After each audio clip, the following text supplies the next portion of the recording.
Здравейте, приятели! За направата на това видео изминахме над 350 км. За да дойдем, познайте къде е. На едно много специално място. Варна!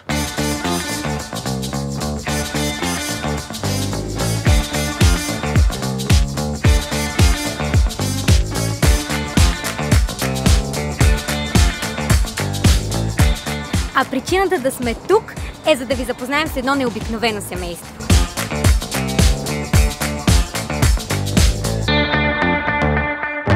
Кои са тези хора и защо това, което правят, е толкова важно за България? Предстои да разберете това видео.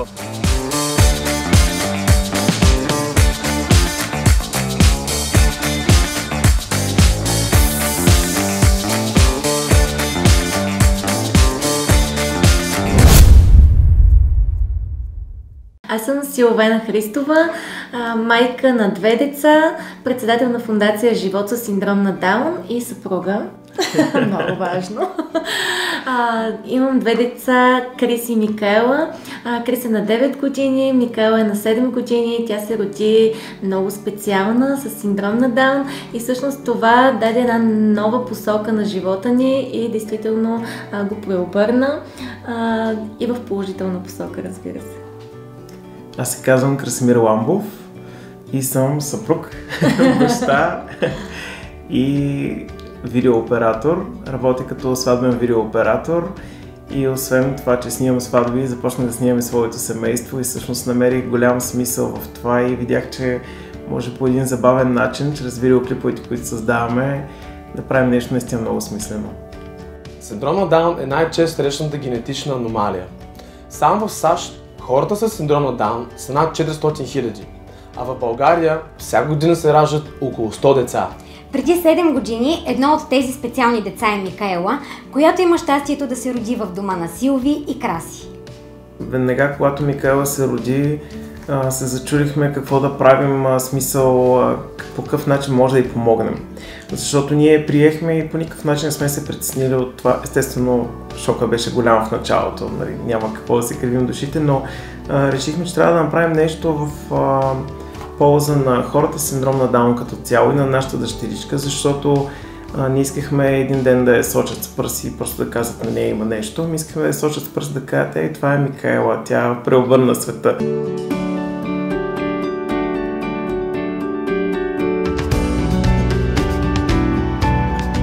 И така решихме да го направим, като създадем нашите видеоклипове, в които покажем как се развива Микаела. Как едно семейство, с което има дете с синдром на Даун, може да е усмихнато, позитивно и може въпреки трудностите да се справя, защото това е много важно.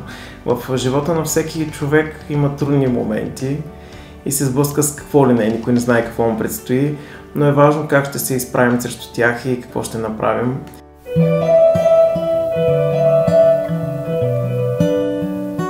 И съответно при нас видеята, които създадахме, видяхме, че наистина променят света към по-добро. Смело мога да го кажа, защото вече се занимаваме колко години с това. Много време. Микаела беше на година и 4 месеца, всъщност, когато създадохме първото видео. Сестра ми с синдром на Даун, но това не ми прече. В него интересното беше, че Крис, който тогава на 4 години само разказа по неговия детски начин, през неговия поглед, това, което ние сме му разказали за сестричката му, че е с синдром на Даун, и това действително се превърна в един много голям взрив, защото в социалните мрежи, абсолютно, да, хората като че ли са нямали очакването, че някой може да сподели за това, което му се случва, трудността, през която преминава по такъв начин. И тя много те обича. Нещо, което я обича. Сестра ми е с синдром на Даун. И аз супер много я обичам. И това не ми пречи. Когато Микаела се роди, докторите ни казаха да я изоставим. Но как ще изоставим? Имам си сестричка, пък няма да я виждам.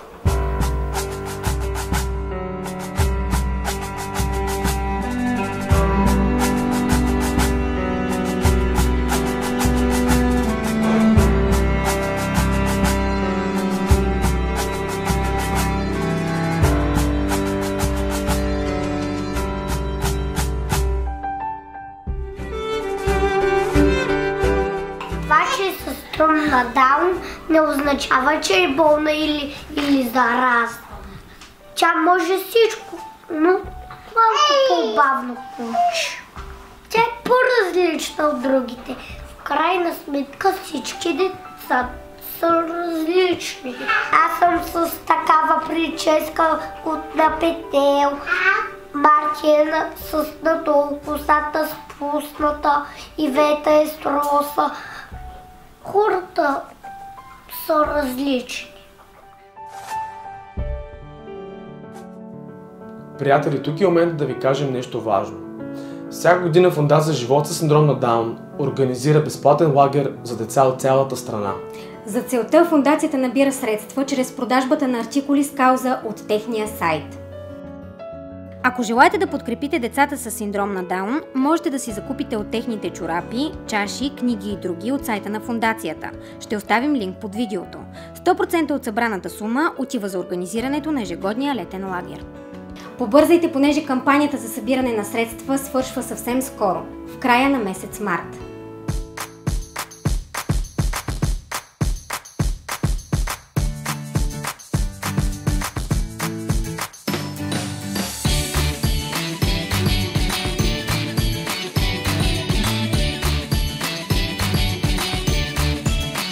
Винаги има две страни в живота, и трудности, и усмивки, но тъй като в интернет пространството има достатъчно наистина устаряла информация за синдрома на Даун и като че ли хората четат наистина само нея, чрез нашето семейство ние искаме през погледа на това, което на нас ни се случва, на нашата дъщеря, да покажем пък и хубавите моменти, защото действително съществуват, действително си ги създаваме и ги изживяваме. Силви, може ли да ми разкажеш какво точно стои зад името Живот със синдром на Даун? Живот със синдром на Даун обединява страшно много неща. Ние сме легитимна фондация в обществена полза, която действително се бори за правата на хората с синдром на Даун в България и ни се получава. Присъствието ни в социалните мрежи, в YouTube, в Instagram и в Facebook определено показва, че ние влияем по някакъв начин на обществото, което ни прави и инфлуенсъри. Променяме негативни нагласи, предразсъдъци и това изключително много ни радва. И разбира се, влогъри, абсолютно влогъри в YouTube. Звучи чудесно, а как избрахте точно това име? Името е много ценно за нас, много нетипично за много хора. Важно е присъствието на диагнозата Живот с синдром на Даун, т.е. синдром на Даун, защото да покажем на хората, че това е нещо, което съществува и много хора всъщност живеят по този начин, няма нищо лошо в това. И се получава, нали? Получава ни се, да. Добре, Краси, можеш да ми кажеш как решихте точно чрез социалните мрежи да развивате това, което правите? Ами най-лесно достъпно е. Чрез социалните мрежи най-лесно може да стигнем до възможно най-много хора, чрез видеята, които създаваме. И виждаме, че при положение, че има вече над 30 милиона гледания, имаме над 100 000 абоната в YouTube. Това е абсолютно реално, възможно и все повече хора могат да стигат до нас. Това, което се случва в момента е, че всяка година подкрепяме около 50 деца с синдром на Даун в различни проекти. Много ценни проекти по адаптирано плуване, физиотерапия, арт-терапия и музикотерапия. И сме изключително горди, че подкрепяме тези деца напълно безплатно, напълно безвъзмездно, защото действително има нужда. Държавата не подкрепя качествено хората с синдром на Даун. Да не казвам, че държавата не прави почти нищо. Да, има някакви опити за подкрепа, които са абсолютно недостатъчни. Категорична съм, че едно дете с синдром на Даун подкрепено само от държавата няма никакви шансове за развитие или да достигне максималния си потенциал.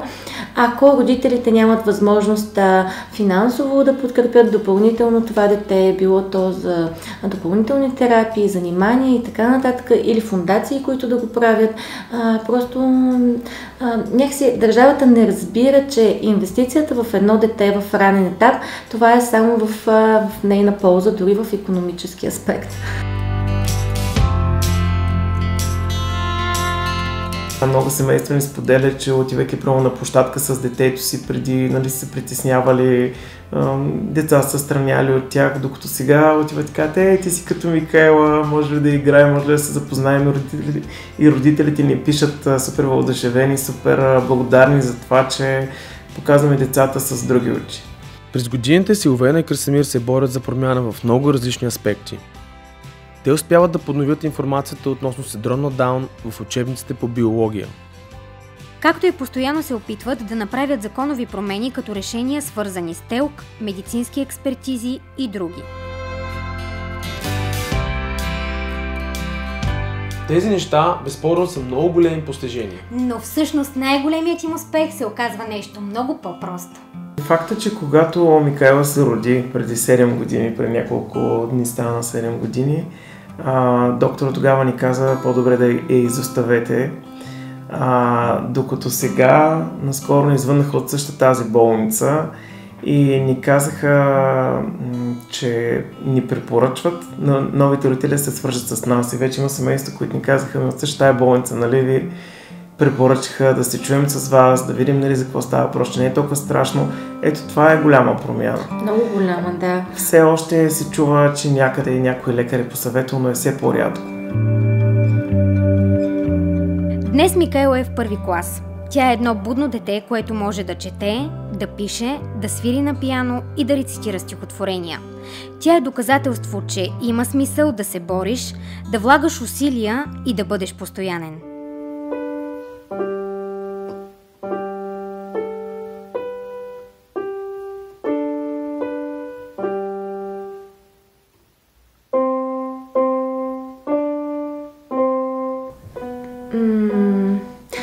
На любов. Всъщност, когато човек прекара минути, дори часове с нея, тя може да ти каже 100 пъти обичам те, да те прегърне. Дори и на непознати хора, когато ги усети, по някакъв начин им каза обичам те, колкото и странно да е, наистина са изключително обичливи. Хората с синдром на Даун, много добри, няма никаква задна мисъл, много бързо прощават всичко.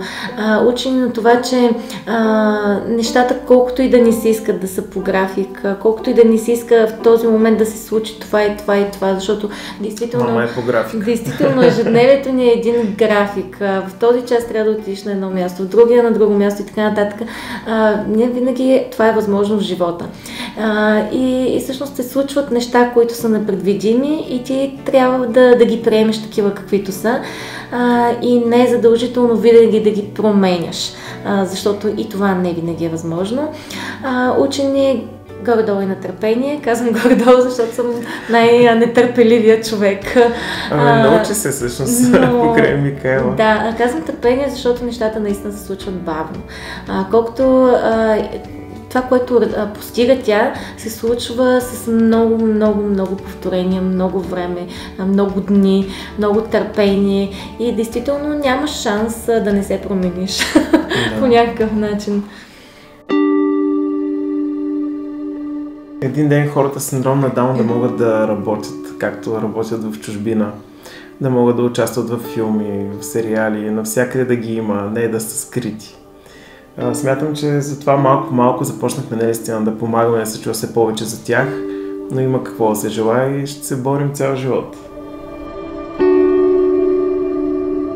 Първо към родителите, учете децата си да приемат различните деца, защото всяко едно дете, всеки един човек е различен реално и трябва да се обичаме, подкрепяме и да бъдем добри. Моето послание към абсолютно всички е да приемат различието, да не търсят съвършенството и да се дава правото на всеки човек да бъде щастлив.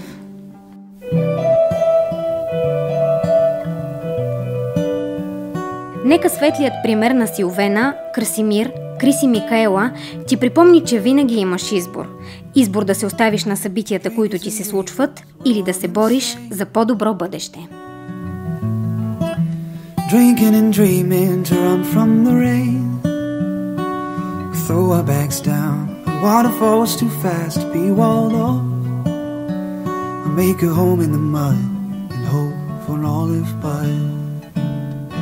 Здравей, аз съм Дани. Аз съм Жани. И че току-що гледа епизод от поредицата 21 причини. Ние сме поели на пътуване, в което търсим отговора на въпроса: има ли смисъл да бъдеш тук, в България? В нашите видеа ще видиш 21 уникални истории на хора, които са решили да седят мишите си тук. Очаквай нов епизод всеки понеделник, в канала на Даниел Богдански в YouTube и в Facebook. Можеш да ни последваш в Instagram и TikTok. Създаването на тези видеа отнема много труд и много финанси. Затова ако смяташ, че това, което правим се струва, може да ни подкрепиш в канала на Даниел Богдански в Patreon. 21% от сумата, която съберем в периода 1 февруари до 1 септември, ще дарим на част от хората, които участваха в първия сезон. А останалата част ще направи възможно създаването на бъдещи сезони, както и на други подобни поредици. Благодарим ти! До скоро!